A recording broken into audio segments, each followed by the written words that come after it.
Samuel Eto'o ak Habib Beye am na lu ñu waxoon ci président CAF bi ñu déglu leen après ñu ñëwaat. L'intérêt de la FIFA, pas l'intérêt de l'Afrique. Sur cette question, moi je le dis clairement comme ça. Ce n'est pas, c'est juste l'intérêt. Non, c'est juste l'intérêt des clubs européens. Point. Ça et ça. Vous voulez dire que on ne peut la pas FIFA n'a défendu là-dessus que les intérêts des clubs européens. Des clubs européens. Et ça, on ne peut pas l'accepter. Quand vous me dites, il faut jouer la Coupe d'Afrique chaque 4 années. Et comment on finance le football? Ah bah justement, alors c'est là où on n'a pas entendu des joueurs de football dire nous on est d'accord pour ça. Pourquoi? Est-ce qu'ils savent comment ça se passe? Ils vont prendre l'argent. J'ai entendu, c'est à vérifier, mais qu'ils nous disent où est-ce que nous allons prendre l'argent pour financer le football africain. Et avec une problématique aussi supplémentaire dont on ne parle pas, moi je suis à l'intérieur et Hervé aussi, c'est les droits télévisuels. C'est que quand vous vendez une CAN au mois de juin, elle est mieux vendue qu'au mois de janvier. Je vais vous expliquer pourquoi. Et c'est très simple. Il faut regarder les chiffres, je ne les ai pas, mais je pense que c'est le cas. Au mois de janvier, vous avez par exemple un Sénégal-Afrique du Sud qui va se jouer, mais en même temps, vous pouvez avoir un Liverpool-Everton.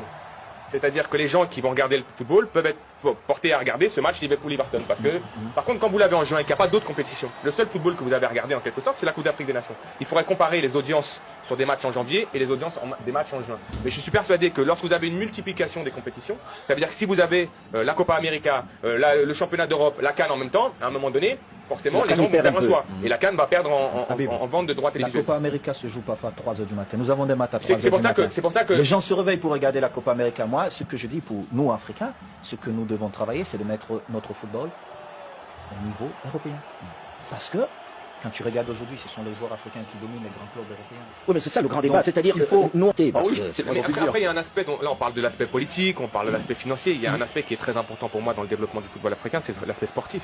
C'est ce que dégage le football africain. Il y a eu un problème, c'est que lors de la dernière Coupe du Monde, nos 5 équipes africaines n'ont pas passé le premier tour. Ça, c'est un problème majeur. Lorsque vous avez aujourd'hui, c'est un problème majeur parce que, rappelez-vous, je ne veux pas le dire, mais le Cameroun a réussi des performances en Coupe du Monde, le Ghana a réussi des performances en Coupe du Monde, le Sénégal en 2002 a réussi des performances en Coupe du Monde, et mine de rien, ces performances-là vous portent le football africain. Porte le football du continent. Le souci qu'on peut avoir, c'est que forcément, lorsque vous êtes dans ces grandes réunions, j'y suis pas, mais j'essaie de me projeter un petit peu, le poids du football africain se fera aussi par ses résultats. Pas forcément par le seul enjeu économique et le seul enjeu un peu... Non mais l'enjeu économique est très important. Mais... sama gars yi xam nga CAF footballu africain ñoru ko CAF contrôlé wul sax en réalité footballu Afrique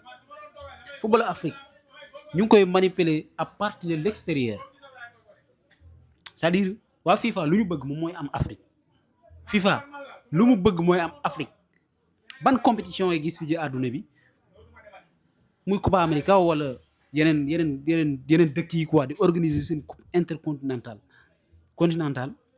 yaa ngi dégg président FIFA ñëw toog fa la am ñu ñëw sax mu présider li nga xamante ne mooy série d'ouverture bi cérémonie d'ouverture bi ak cérémonie bi nga xam mooy tëj kii bi fan la am Afrique rek ngay gis début compétition bi président FIFA ñëw jiite ko jeexantalement compétition bi président FIFA ñëw daaj toog Afrique la am et en réalité loolu lépp dafa war a dañ il faut que ñun suñu dirigeants yi am fulla fayda pour que football africain ñu mën ko contrôler parce que bari na yuy am ñu koy def ci footballu Afrique bi nekkul lu jot et que à partir de l'Europe lañ koy créer bi bëgg ñëw ñu copier seen modèle alors que modèle européen boobu ñuy def ñun nekkul loo xamante ne moo gën a efficace ci suñu football parce que ñoo daa am fu ñu war a jaar pour développer suñu football parce que Europe fi ñu toll ñun tollaguñ fa kon il faut ñu am fu ñu jaar étape par étape pour ñu toll foofu beneen bi des victoire au Sénégal bi retiré nañu mais